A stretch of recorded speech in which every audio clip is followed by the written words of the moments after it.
जय साथियों, आज हम पढ़ेंगे सीड साइंस के बारे में। ठीक है, सीड साइंस के क्लास में बिल्कुल सिंपल तरीके से हमें इसे भी पढ़ेंगे। इसके पहले हमारी कुछ अच्छी मतलब इम्पोर्टेंट क्लासें हो चुकी हैं, उनको एक बार जरूर देखना। ठीक है, तो सबसे पहले सीड यानी कि बीज क्या होता है।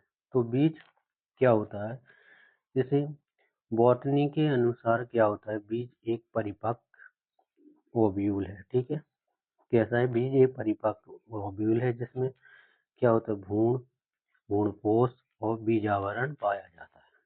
यानी कि सिंपल भाषा में अपन कह सकते हैं कि बीज क्या होता है, एक ओव्यूल यानी परिपक्व ओव्यूल होता है जिसमें भ्रूणपोष और भ्रूण और बीजावरण पाया जाता है। जो बीजावरण होता है वह बीज को सुरक्षा प्रदान करता है। ठीक है, किसान के अनुसार बीज क्या होता है? किसान के अनुसार बीज होता है जो पौधे का कोई भी भाग, क्या होता है, पौधे का कोई भी भाग जो नए पौधे को जन्म देता है। ठीक है, उसे क्या कहते हैं, उसे बीज कहते हैं। जैसे पौधे का कोई भी भाग, जड़ हो सकता, तना हो सकता, पत्ते हो सकते। ठीक है, अब बीज की अंकुरण के लिए कौन सी विटामिन जिम्मेदार? अंकुरण के लिए विटामिन सी। जो बीज होते हैं, अंकुरित बीज, उनमें कौन सा विटामिन पाया जाता है? तो उसमें विटामिन सी की अधिकता पाई जाती है। और शर्करा की बात करें तो अंकुरित बीजों में पाई जाने वाली शर्करा कौन सी है? पूछ लिया एग्जाम्पल है तो माल्टोज, जिसमें शर्करा पाई जाती है। कौन सी? अंकुरित बीजों में माल्टोज शर्करा पाई जाती है, ये याद रखना है। ठीक है,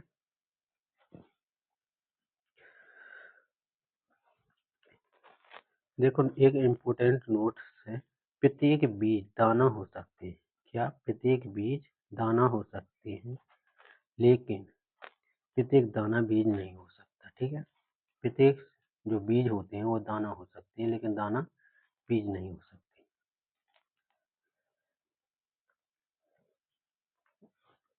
तो बीज की संरचना एवं अंकुरण। ठीक है, बीज की संरचना एवं अंकुरण, इसमें सबसे पहले देखते हैं जो बीज होते हैं उसके तीन भाग होते हैं। पहला होता है भ्रूण, भ्रूणपोष और क्या है, बीजावरण।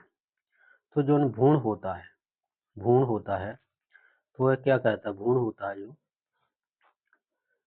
तो उसका मेन फंक्शन क्या होता है, वह क्या कहता है, तो वह नया पौधा जो जड़ तना से बनता है भ्रूण। ठीक है, वह कैसे होते हैं? 2n क्रोमोसोम नंबर पूछे तो क्या हो, इसमें 2n क्रोमोसोम नंबर पूछे तो 2n बराबर 2n होता है भ्रूण में, क्रोमोसोम पूछे तो 2n होते हैं। ठीक है, और भ्रूणपोष कैसा होता है? तो भ्रूणपोष होता है 3n। भ्रूणपोष कैसा होता है? 3n होता है। ठीक है, जो भ्रूणपोष होता है अपना, वो कैसा होता है? 3n। यहाँ से क्वेश्चन कई बार पूछे गए हैं। ठीक है, भ्रूण को भोजन देने का काम करता है। ठीक है, भ्रूणपोष क्या करता है, जो भ्रूण होता है बीज के अंदर उसको भोजन देने का काम करता है। बीज आवरण कैसा होता है? तो बीज आवरण जो कोट होता है, सीड कोट बोलते हैं, और 2n होता है। ठीक है, यह भ्रूण को सुरक्षा देता है। ठीक है, सुरक्षा देने का काम करता है। ये तीनों इम्पोर्टेंट हैं, इनमें से सबसे ज्यादा पूछा गया भ्रूणपोष। तो भ्रूणपोष कैसा होता है? तो 3n होता है। ठीक है, अब देखो जर्मिनेशन।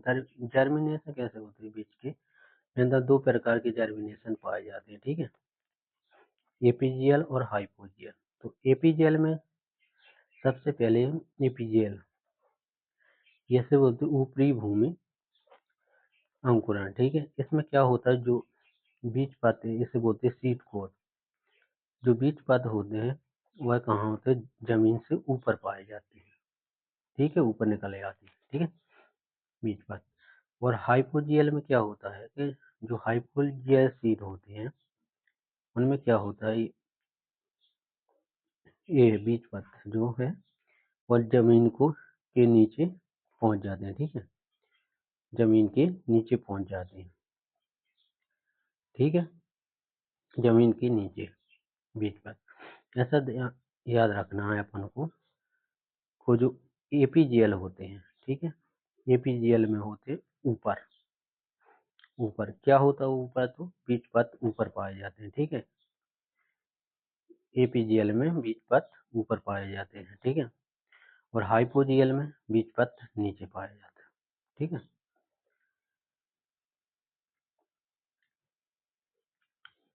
अब मूलांकुर से क्या होता है, मूलांकुर से जड़ का विकास होता है, ठीक है, फिर अंकुर से तना का निर्माण होता है, ठीक है, और अंकुरण के लिए जिम्मेदार हार्मोन कौन सा है, तो यह है जिब्रेलिन।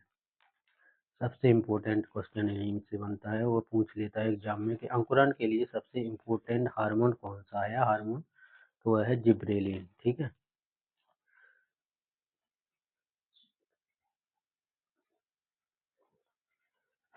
अंकुरण वही प्रकार अब आ रहा है, तो प्रकारों में अपने देख लिया, एक होता है एपीजीएल और दूसरा हाइपोजीएल। जिसका बीज पद ऊपर होता है तो उसे बोलते हैं एपीजीएल, ठीक है। बीज पद क्या पाया जाता है, जमीन से ऊपर पाया जाता है, ठीक है। कोई सीड है, जैसे ये है कोई पेड़ है, ठीक है, ये इसकी जड़ें हो गई, ये कोई पेड़ है अपना, तो जो बीज पत्र होगा तो वो जमीन से ऊपर होगा, ठीक है। और हाइपोजियल में क्या होता है, जो बीज पत्र होगा वो जमीन के नीचे होगा, ठीक है। ये एग्जाम्पल है, एपीजीएल के एग्जाम्पल के हैं मूंग, सोयाबीन, ठीक है, इन्हें याद रखना इम्पोर्टेंट है। हाइपोजियल के एग्जाम्पल की बात करें तो हाइपोजियल गेहूं, चना, मटर, इनको याद रखना है। अब बीजों का वर्गीकरण देखते हैं, ठीक है। बीज सबसे पहले है रूढ़िवादी बीज, जो रूढ़िवादी होती है, और एक होती है अरूढ़िवादी, ठीक है। तो इनमें क्या होता है, जो रूढ़िवादी होते हैं वे होते हैं कम नमी पर अधिक समय तक भंडारण की संभावना होती है, ठीक है। कम नमी पर अधिक समय के लिए भंडारण कर सकते हैं, जैसे अनाजों व दलहन, ठीक है। कम नमी पर अधिक समय के लिए अगर हम भंडारण करते हैं इसे रूढ़िवादी कहते हैं, ठीक है। अगला है अरूढ़िवादी। अरूढ़िवादी क्या होती है, कम भंडारण अवधि, ठीक है, कम भंडारण अवधि पर जल्दी खराब होते हैं, ठीक है, जैसे आम, नारियल, रबड़ वाले पौधे, ठीक है। रूढ़िवादी में क्या था, रूढ़िवादी में था कम नमी पर अधिक समय तक, लेकिन इसमें क्या है, कम भंडारण अवधि पर जल्दी खराब हो जाते हैं।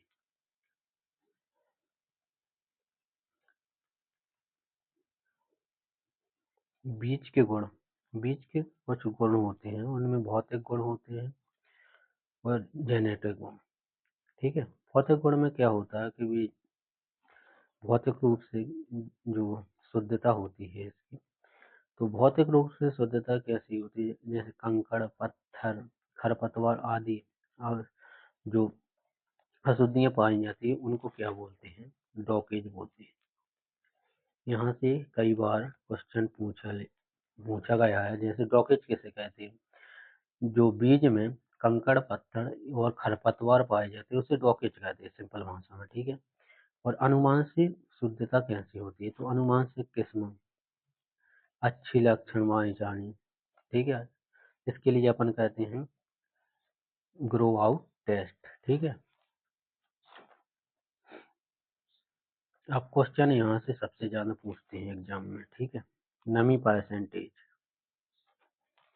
नमी परसेंटेज किसका, अनाजों का कितना होता है, तो अनाजों का 10 से 12। ये बहुत इम्पोर्टेंट है, इतना ये पूरा बहुत इम्पोर्टेंट है, ठीक है। अनाजों में पूछे तो 10 से 12 अपन, और दलहन में पूछे तो 8 से 10%, और तिलहन में पूछे तो क्या कितना होता है, 6 से 8% क्या होती है, नमी होती है, ठीक है। अनाजों में सबसे ज्यादा अनाज, सबसे ज्यादा यूज अपना अनाज करते हैं खाने में, तो सबसे ज्यादा अनाज यानी कि 10 से 12%। फिर दालें आती हैं, दालन के कितने होता है, 8 से 10%। फिर तिलहन, तिलहन 6 से 8%। ऐसा समझिए कि कोई मतलब अपन एक बार में जैसे रोटियों की संख्या ज़्यादा लेते हैं, ठीक है, सब्जी थोड़ी सी लेते हैं, ठीक है। अब सब्जी को बनाने के लिए अपन तेल और कम यूज करते हैं, ठीक है। तो अपन ने रोटियों की संख्या ज़्यादा ली, यानी कि अनाजों में नमी कितनी होती है, 10 से 12, ठीक है। और दाल दाल आपने कम ली, अनाजों से कम, यानी कि 8 से 10%। फिर इसमें यूज किया तेल का दाल बनाने के लिए, दाल में नाम मात्र का तेल डालते हैं, ठीक है। तो 6 से 8% इनमें नमी होती है, ठीक है। ऐसे सिक्वेंस में याद कर लेना।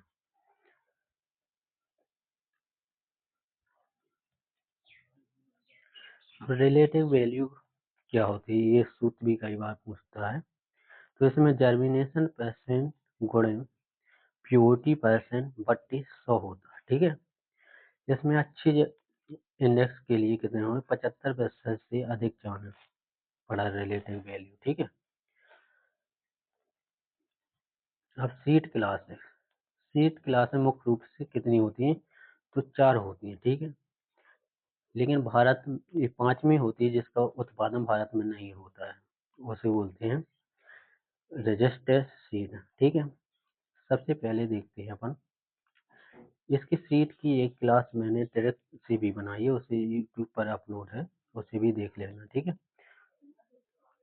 तो सबसे पहले अपन देखते हैं न्यूक्लियस सीट। न्यूक्लियस सीट कैसा होता है कि इसमें जो न्यूक्लियस सीट होता है उसमें कोई भी टैग नहीं दिया जाता, ठीक है। और शुद्धता की बात करें तो 100% शुद्ध होता है, ठीक है।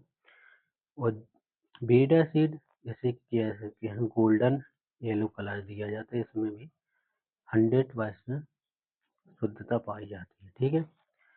और फाउंडेशन फाउंडेशन सीट कैसा होता है, फाउंडेशन आधार होता है। आधार किसी भी बिल्डिंग का आधार ज्यादातर वाइट कलर में पोतते हैं, तो यह फाउंडेशन कलर जो सीड होता है उसका कलर कैसा होता है, वाइट, ठीक है।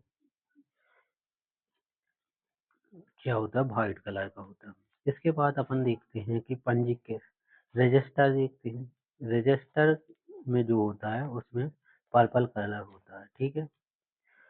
और जो सर्टिफाई होता है उसमें ब्लू कलर का सीड होता है, ठीक है। किस कलर का होता है, तो ब्लू कलर का। अब इसमें अपन सीक्वेंस कैसे रखते हैं, तो ये है सीड। इसमें सबसे पहले आएगा, अपन कई बार एग्जाम में सीक्वेंस पूछता है, तो सबसे पहले आएगा कौन सा, न्यूक्लियस। न्यूक्लियस से निर्मित होता है बीटा, बीटा से आर फाउंडेशन, ठीक है। और फाउंडेशन के बाद अपना रजिस्टर, रजिस्टर से सर्टिफाई। रजिस्टर का उत्पादन अपनी भारत में, इंडिया में नहीं होता है। कई बार एग्जाम में पूछते हैं किस सीट का उत्पादन अपने इंडिया में नहीं होता, तो रजिस्टर का उत्पादन अपने इंडिया में नहीं होता। और किसानों को कौन सा सीड प्रदान करते हैं, तो अपन सर्टिफाइड सीड किसानों को देते हैं, ठीक है।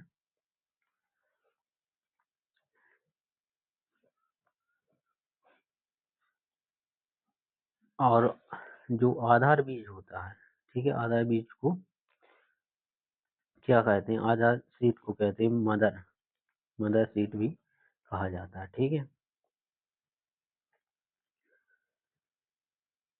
अब अंकुरण परसेंटेज, यहाँ से भी बहुत ज्यादा क्वेश्चन पूछे जाते हैं अंकुरण परसेंटेज की, ठीक है, किसका कौन क्रॉप का कितना होता है, ठीक है। सबसे पहले आता है मक्का। मक्का का कितना होता है, तो मक्का का 90 से 98% सबसे अधिक, ये याद रखना, ठीक है। सबसे अधिक किसका होता है, मक्का का। फिर इसके बाद किसका, गेहूं, जौ और चना का कितना, 85%। यहाँ से क्वेश्चन बहुत ज्यादा मानते हैं, मक्का का परसेंटेज पूछे हैं, अंकुरण परसेंटेज तो कितना होता है, तो 90 से 98%। गेहूं, जौ, चना का पूछे तो 85%। और धान का पूछे तो कितना, 80%, ठीक है। धान, ज्वार और तिल का पूछे तो 80%। धान, ज्वार, तिल का 80%। सबसे कम किसका तो होता है, तो कपास और भिंडी का, ओनली 65%, ठीक है। ये बहुत जरूरी है बहुत, याद रखना है ये पॉइंट, ठीक है। कि मतलब सबसे ज्यादा किसका है, तो मक्का का 90 से 98%, सर्वाधिक फिर इसके बाद आ रही गेहूं और जो चना, ठीक है, इसका होता है 85%, ठीक है। फिर धान, ज्वार और तिल का, इसका होता है 80%, और कपास भिंडी का होता है 65%। जैसे आइसोलेशन दूरी, यहाँ से भी क्वेश्चन पूछता है, ठीक है। आइसोलेशन दूरी की बात करें तो इसमें सबसे इम्पोर्टेंट दिए गए हैं जो, अगर आइसोलेशन दूरी की बात करें तो अपन जो सेल्फ ग्रोथ करवा रहे गेहूं और धान, इनमें 3-3 मीटर रखते हैं, ठीक है, आइसोलेशन डिस्टेंस। अगर उसने परपरागित क्रॉप में पूछ लिया या स्वपरागित है तो 3-3 मीटर, अगर परपरागित पूछ लिया तो धान में 100 मीटर रखते हैं, ठीक है। अब संकर बाजरा की, यहाँ से भी क्वेश्चन बनता है, संकर बाजरा की कितनी होती है, तो 1000 तो होती है फाउंडेशन, और सर्टिफाई होती है 1000 तो होती है फाउंडेशन, और सर्टिफाई कितनी होती है 200, ठीक है। और संकर मक्का की 600 और 300, ठीक है, यहाँ आदि कर दी है, ठीक है। और संकुर मक्का पूछे, संकर कपास, तो यहाँ वो संकुर मक्का, हाँ यहाँ भी पूछे तो यहाँ 400 और 200 रखते हैं, ठीक है, 200 रखते हैं। और संकर कपास की पूछे 50 और 30, और यहाँ एक और, ठीक है, इम्पोर्टेंट डाटा दिए। इसमें सबसे भार ज्ञात करने के लिए सबसे पहले होता है जो टेस्ट वेट होते हैं, टेस्ट वेट, यहाँ से भी एक क्वेश्चन बनता है, टेस्ट वेट कितना होता है, और सीड इंडेक्स। तो टेस्ट वेट अपन कितने का लेते हैं, तो टेस्ट 1000 बीजों का लेते हैं, ठीक है। सीड इंडेक्स में जो बीजों की संख्या होती है वो कितनी, 100 बीजों की संख्या का भार लेते हैं, ठीक है। टेस्ट वेट नाम से भी जानन है, यानी कि 1000 लेते हैं, और सीड इंडेक्स में कितने लेते हैं, 100, केवल 100 बीज लेते हैं, यहाँ ये भी याद रखना, बहुत ज़्यादा क्वेश्चन बनता है, यहाँ से दोनों में कंफ्यूज होता है बच्चों। अब इसमें क्रॉप दिए हैं, इनका टेस्ट वेट दिया गया, ठीक है।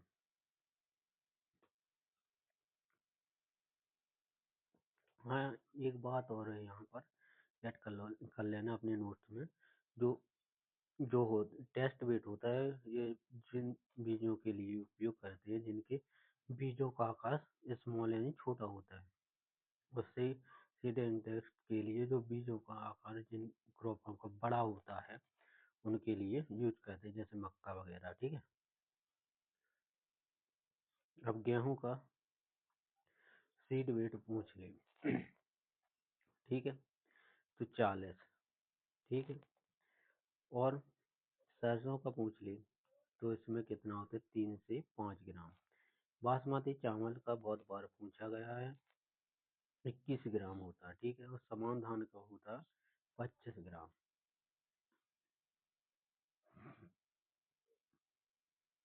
गेहूं सा की बात करें तो इसका भी बहुत बार पूछ लिया, गेहूं सा का बीज कितना होता है, ऐसे टेस्ट बेच तो 2 ग्राम होता है, मात्र 2 ग्राम गेहूं सा का, ठीक है। बाजरा का कितना होता है, 5 से 6 ग्राम, ठीक है। और काबुली चना और देसी चना, ठीक है। काबुली चना होता है जो, इसका उत्पत्ति स्थान पूछ रहे तो अफगानिस्तान है, ठीक है। इसका कितना होता है, तो इसका होता है 260, ठीक है। और 260 से 450 तक, ठीक है। और देसी चना का 140 से 260 तक। इनमें दोनों में जो काबुली चना होता है इसमें क्रोमोसोम कितने होते हैं, तो 16 क्रोमोसोम होते हैं, ठीक है। कितने होते हैं, क्रोमोसोम 16 होती हैं। और जो देसी चना होता है इसमें क्रोमोसोम की संख्या पूछ ले तो 14 क्रोमोसोम होते हैं, ठीक है, ये याद रख लेना, ठीक है। और तम्बाकू में अब देखते हैं अपन तम्बाकू का टेस्ट पे जो, हाँ, तम्बाकू का टेस्ट वेट पूछ ले तो ये होता है 0.05 से 0.02। तिल का पूछ ले तो यह 3 ग्राम होता है।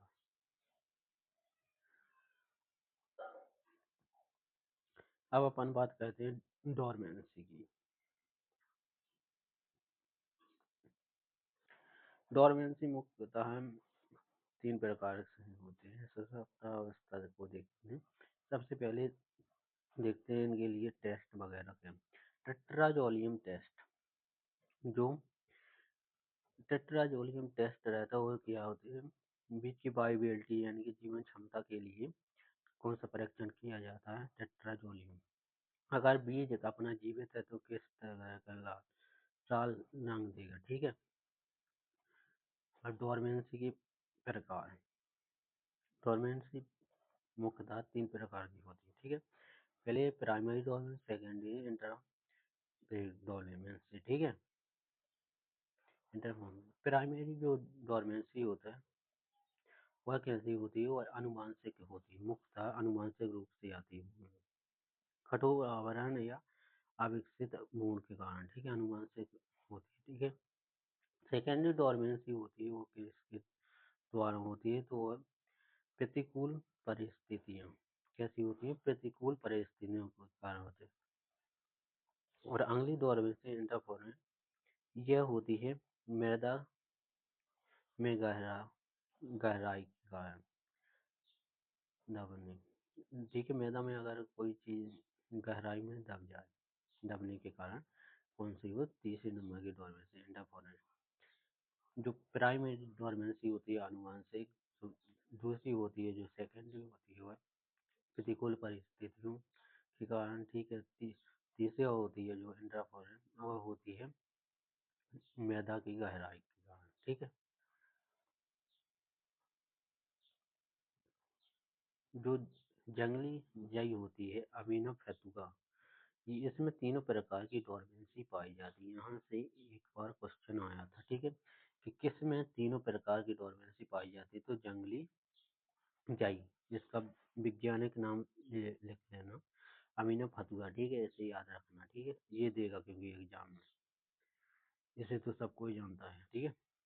अब डोरमेंसी को तोड़ने के लिए अपन क्या है, आलू की डोरमेंसी के लिए मुख्यतः वो उपयोग कहते हैं थायो यूरिया का, ठीक है, आलू की डोरमेंसी के लिए KNO3 का उपयोग करते हैं, GA3 का, जिब्रेलिन का उपयोग करते हैं, सल्फ्यूरिक एसिड का उपयोग करते हैं डोरमेंसी को तोड़ने के लिए, ठीक है। लेकिन मेनता आलू में किससे कहते हैं, थायो यूरिया, ये याद रखना, ठीक है, यहाँ से भी क्वेश्चन बनता है।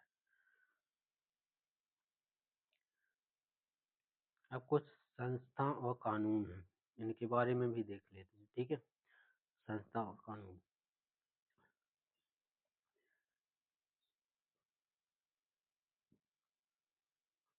सबसे पहले कौन आता है, ISTA।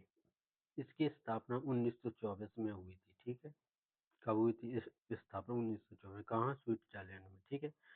अगला है SNSC, ये कहाँ, नई दिल्ली में। इसकी स्थापना कब हुई थी, तो 1963 में, ठीक है। बीज एक्ट कब आया था, बीज अधिनियम एक्ट 1966 में, ठीक है। और बीज अधिनियम एक्ट को लागू कब किया गया था, तो इसको लागू 2 अक्टूबर 1969 में इसे लागू कर दिया गया, ठीक है। और बीज नियम रूल कब हो गया था, 1968 में आया था। बीज रूल, रूल याद रखना है, यहाँ रूल है, ठीक है। ये लागू कब होगा, 2 अक्टूबर